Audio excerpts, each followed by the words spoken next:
कब्ज, कब्ज के लिए 10 उपाय बताता हूं। किसी किसी का तो ये पेट ही साफ नहीं होता, हमेशा यही दिमाग लगा रहता है, क्या करें, लेटरिन होती ही नहीं, फ्रेश नहीं होते ठीक से, और फिर मन भारी भारी सा, कुछ काम करने का दिल नहीं करता, फिर इधर से कायम चूर्ण, नित्यम चूर्ण, ये चूर्ण वो चूर्ण, ये खा खा करके आते और खराब कर लेते। एक भाई आया, बोले स्वामी जी मैं तो मुट्ठा भर भर के खाने लगा था, मेरी किडनी फेल हो गई कायम चूर्ण खाने से। उसमें इतना ठोक करके तो नमक है, ठोक के सनाई पत्ती है। जो भी पेट साफ करने वाले चूर्ण जिनमें नमक ठोक करके और सनाई पत्ती है, वो आयुर्वेद के नाम पर भी बहुत बड़ा धोखा है। धोखा धोखा धोखा, उससे तुम्हारी आंतें खराब हो जाती है। क्यों खाते हो? गुरु जी क्या करें, पेट साफ नहीं होता। पेट साफ करने के 10 उपाय बताता हूं। गोधन अर्क पियो, गोधन अर्क, और फिर गोखरू, ये पेशाब, लैट्रिन की सफाई के लिए गोधन, पेशाब की सफाई के लिए गोखरू। सफाई कितनी जगह से होती है? मल मूत्र से सफाई होती है, पसीने से सफाई होती है, पसीने से अंदर की गंदगी निकलती है, मल मूत्र से अंदर की गंदगी निकलती है, और सत्संग से, स्वाध्याय से, सद्ज्ञान से दिमाग की गंदगी निकलती है, भक्ति से, गुरु प्रीति से, प्रभु प्रीति से, भजन से फिर हृदय साफ होता है, शुद्धिकरण। तो खैर सांसों के माध्यम से गंदगी निकलती है। तो गोधन अर्क पी लो, पेट की सफाई हो जाएगी। गोखरू पी लो तो किडनी की सफाई हो जाएगी। फिर अभयारिष्ट पी लो, अभयारिष्ट एकदम फर्स्ट क्लास, सबसे बढ़िया चीज। अब मैंने आसव अरिष्टों के बारे में कम बोला, ये भी मुझे बोलना पड़ेगा, ये भी एक बहुत बड़ा विज्ञान है, ये भी एक बहुत बड़ी चिकित्सा है। आसव अरिष्ट जिनके कब्ज 20-20, 30-30 साल से पेट ही साफ नहीं होता, जब देखो तब पेट पकड़े बैठे रहते हैं। फिर पेट साफ करने का चूर्ण लेते हैं तो मरोड़ा होता है, क्योंकि उसमें वही सनाई पत्ती और ये सब कबाड़ा होता है, मरोड़ा होता है। फिर दस्त लग जाते हैं, फिर गुड़गुड़ होने लगता है, फिर ऊपर से कोई कोई तो इतने जोर से रे राम गैस छोड़ते, पड़ोसियों तक पता लगता है इस घर में गैस होती है, और ऐसे बैठे बैठे मारते हैं। और ये मोटे मोटे आदमी जब थोड़ा सा यूं हिलने डुलने लगे ना तो समझ लेना पटाखा फोड़ने वाले हैं। ऊपर से नीचे से गैस फैलती रहती है। मोटे आदमी की तो निकलती नहीं। एक सेठ ने एक आदमी रख रखा टांग उठाने के लिए, उसका निकलता ही नहीं। एक आदमी ने कुर्सी बना रखी, बीच में से काट रखी, मैंने कहा ये कुर्सी कैसी? बोले बाबा जी ये छोड़ने के लिए। सच्ची बोलते हो, ऐसे कर रखे लोगों ने जुगाड़बाजी। गैस बनती। अभयारिष्ट पी लो, अभयारिष्ट। अभया कहते हैं यस्य माता गृहे नास्ति तस्य माता हरितकी। हरितकी से, हरण से अभयारिष्ट बनता है, और ये निर्दोष है। जिनको शुगर है उनको थोड़ी दिक्कत आती है, वो अभया चूस लेना। अभयारिष्ट जबरदस्त है। जिनको क्रोनिक कॉन्स्टिपेशन है उनका बता रहा हूं, 20-20, 30-30 साल हो गए पेट पकड़ के बैठे रहते हैं। अभयारिष्ट पियो, सुबह उठते ही आंवला एलोवेरा पी लो, कुछ दिन लगातार पी लो, परमानेंट ठीक हो जाता है। एक हमारे ओपी श्रीवास्तव जी बहुत बड़े आदमी, लखनऊ में रहते हैं, मेरे से बोले स्वामी जी 20 साल 30 साल हो गए कब्ज नहीं ठीक होता।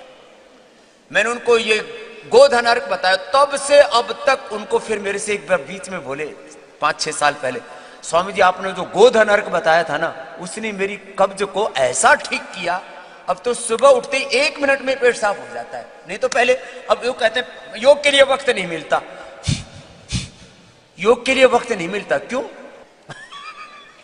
ये अभयारिष्ट है, बहुत जबरदस्त। ये आसव अरिष्ट सारे ना पतंजलि में ये भी बनते हैं।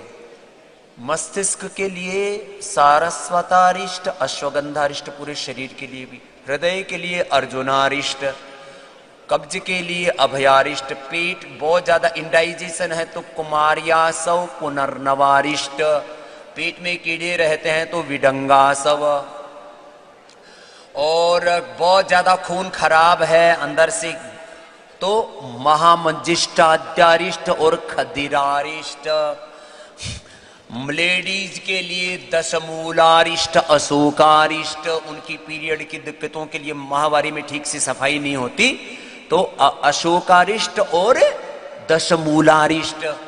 अब ये आसव अरिष्ट ना कि एकदम से इमीडिएटली लाभ करते हैं, जैसे कहते हैं इंस्टेंट बेनिफिट। इंस्टेंट बेनिफिट एक शब्द प्रयोग होता है, इंस्टेंट बेनिफिट।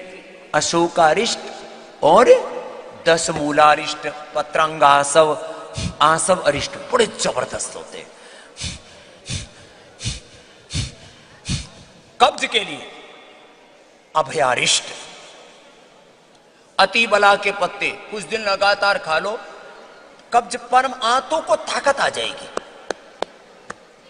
लगातार खाली पेट एक सेव खा लो, एक सेव खाली पेट, सेव एप्पल सेव बहुत जबरदस्त। सुबह खाली पेट एक सेव खा लो, और सेव चबा चबा करके खाना, जितना सलाइवा ज्यादा मिलेगा। खाना चबा चबा करके खा लो, खाने की मात्रा आधी समय डबल कर दो, कब्ज दूर हो जाएगी। ज्यादातर लोग 5 से 10 मिनट में भोजन को चट कर जाते हैं, ऐसे खाते हैं जैसे चोरी का माल खा रहे हो अपने घर में, हड़बड़ तड़बड़ में। जल्दी खाने की आदत हो रखी, और ये आदत है कि कुछ तो मेरे ही अगल बगल में रहते हैं हमारे ब्रह्मचारी सन्यासी। मैंने कहा भाई ये नहीं, इनकी नहीं बात कर रहा, जल्दी जल्दी खाते हैं। अरे मैंने कहा भाई आराम से खा ले, भगवान का प्रसाद मान के खाना खा, गुरु का प्रसाद मान के खाना खा। ये क्या कर रहा है? पसीने आ जाते हैं पागलों की तरह। क्या करे जी, मुंह में टिकता ही नहीं है, इतना जल्दी जल्दी खाते 99% लोग।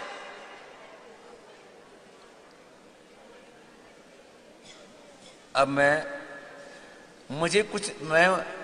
कुछ लोगों को मुझे 20-30 साल हो गए समझाते समझाते, मैंने कहा धीरे खा लो।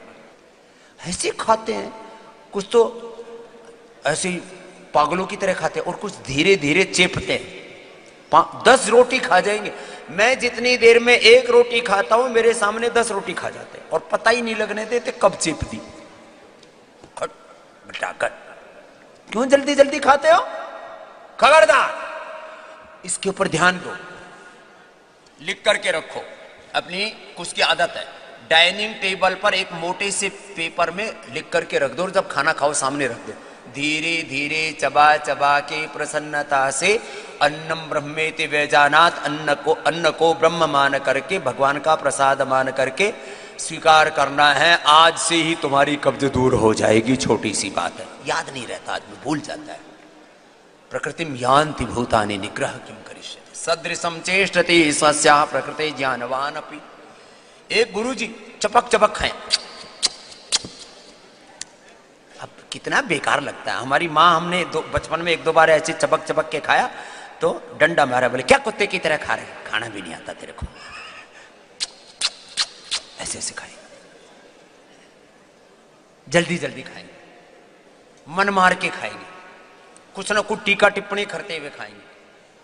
मैंने आज तक 50 साल से ज्यादा का हो गया, अभी मुझे बच्चा मत मानना, एक बार भी अन्न की निंदा नहीं की। एक बार तो मैं हिंडोन सिटी में राजस्थान में था, खीर में नमक डाल दिया, बोले जी बहुत अच्छी बनी। मैंने कहा बहुत अच्छी बनी है, ऐसी खीर तो खाई नहीं कभी जिंदगी। जब चले गए तो दूसरे दिन फिर हवन पे गए, तो वहां वो हाथ जोड़ के बोले जी आपने जन कल बताया नहीं, खीर में तो हमको ना वो बूरा की जगह नमक डल गया था। मैंने कहा डल गया तो कोई बात नहीं, तुमने डाल दिया, हमने प्यार से खा लिया, इसमें क्या है। ऐसे अरे क्यों निंदा करते हो? रोटी जल गई, कच्ची है, पक्की है, नमक कम पड़ गया, जीरा ज्यादा डल गया, हींग कम डल गया, ज्यादा डल गया, मिर्ची ज्यादा डल गई, अभी ये हो गया, ऐसे ही नहीं। अन्नम ना निंद्यात, उपनिषद में उपदेश दिया ऋषियों ने, अन्नम ना परिचिक्षीत, अन्नम बहु कुर्वीत, अन्नम ब्रह्मेति व्यजानात। ये खाने चबा चबा करके खाना खाओ, कब्ज नहीं होगी। फिर कभी कभी सप्ताह में 1 बार तिफला चूर्ण ले लिया करो, सप्ताह में 1 बार, उससे पेट एकदम ठीक रहता है।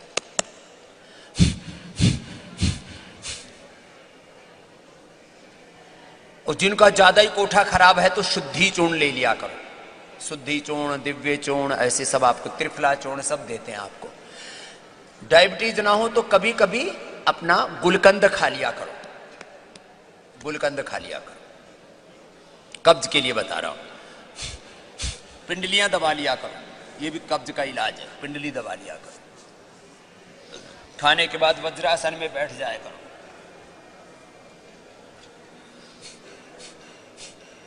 खाने के बाद कपालभाति मत करना, ही तो अभी करना है सुबह सुबह, इसलिए बता रहा हूं। ऐसे सेव खाना, मुनक्का, अंजीर, और एक अभी भारत में तो कम होता है, विदेशों में ज्यादा होता है, प्रून्स। प्रून्स भी खाने से, प्रून्स बोलते हैं, क्रोन्स डिजीज में भी फायदा करता, कॉन्स्टिपेशन में भी फायदा करता, आंतों को ताकत देता है। प्रून्स खा लिया करो खाली पेट। तीन प्रून्स बहुत ही ज्यादा कब्ज है तो चबा चबा करके 3 से 5 अधिकतम प्रून्स खा लिया करो। 2-3 अंजीर खा लिया करो। जीरा, धनिया, सौंफ का पानी पी लिया करो।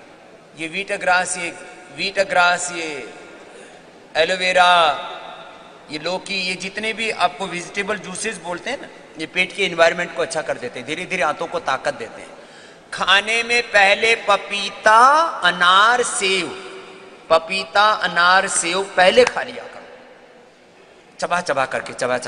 पहले ही दिन से कब्ज परमानेंट दूर। कुछ लोग पेट ही पकड़ के बैठे रहते हैं, बोल जी क्या करें जी, कब्ज दूर नहीं हुआ, बाकी तो बहुत ठीक हो गया, कब्ज दूर नहीं हुआ। फिर उससे हर्निया होता है, उसी से फिर कोलाइटिस, IBS, पायस, फिशर, फिस्टुला, एक बीमारी की भी, डिजीज की भी एक फैमिली, परिवार, कुटुंब, खानदान होता है उसका। फिर कब्ज के फिर बहुत बड़ी तरह की बीमारियां, 4 ट्रिलियन से ज्यादा तो गट बैक्टीरियाज होते हैं, वो सारे गड़बड़ हो जाते हैं। पूरा पेट का वातावरण, इन्वायरमेंट खराब हो जाता है कब्ज से, सड़ता रहता है। इसी के लिए यहां शंख प्रक्षालन कराते हैं। शंख प्रक्षालन से मैक्सिमम लोगों की कॉन्स्टिपेशन और मैक्सिमम माँ बहन बेटियों के जो है ये मेंस्ट्रुएशन की प्रॉब्लम, मासिक की धर्म की समस्याएं खत्म हो जाती हैं। इतनी सी बात। कॉन्स्टिपेशन के लिए मिट्टी पट्टी बहुत अच्छी होती है, नेचुरोपैथी वाली मिट्टी पट्टी, और ये टब स्नान, हिप बाथ, जो बैठ करके ऐसे ऐसे पानी घुमाते रहते हैं, ये बहुत छोटी छोटी चीजें हैं ये, लेकिन बड़ी जबरदस्त चीजें हैं। ये मेडिकेटेड वाटर पिलाते हैं ना आपको, ये सब बड़े जबरदस्त है इसके लिए। सर्वकल्प और कायाकल्प लगातार कुछ दिन पी लो, पेट की आंतें इतनी मजबूत हो जाएंगी।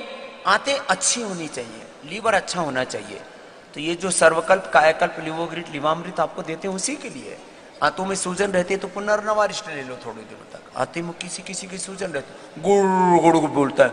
मंडूकासन, योग मुद्रासन भी करते हैं तो अंदर से ऐसे लगता है जैसे बादल से बरसते हो, गरजते हैं ऐसे, आंतें गरजती हैं, बहुत बुरी तरह से अंदर ऐसे गर्जना होती रहती है। आज बाबा जी ने स्वास्थ्य से संबंधित बहुत ही शिक्षाप्रद जानकारी दी है। आशा करता हूं कि यह स्वास्थ्य से संबंधित शिक्षाप्रद जानकारी आप लोगों को अवश्य पसंद आई होगी। तो दोस्तों, अगर यह शिक्षाप्रद वीडियो आप लोगों को पसंद आया हो तो इस वीडियो को लाइक करें और अधिक से अधिक लोगों को शेयर भी करें, जिससे और भी लोग यह शिक्षाप्रद स्वास्थ्य संबंधी जानकारी का लाभ उठा सके। और दोस्तों, अगर आपने हमारे चैनल को अभी तक सब्सक्राइब नहीं किया है तो तुरंत हमारे चैनल को सब्सक्राइब भी कर लें, जिससे आप लोगों को नोटिफिकेशन के माध्यम से बाबा जी के यह शिक्षाप्रद वीडियो तुरंत प्राप्त हो सकें, जिससे आप लोग इसी तरह स्वास्थ्य संबंधी शिक्षाप्रद जानकारियों का लाभ उठाते रहें। तो दोस्तों, कल फिर किसी स्वास्थ्य संबंधी शिक्षाप्रद वीडियो के साथ आप लोगों के समक्ष फिर से प्रस्तुत होंगे। तब तक के लिए नमस्कार।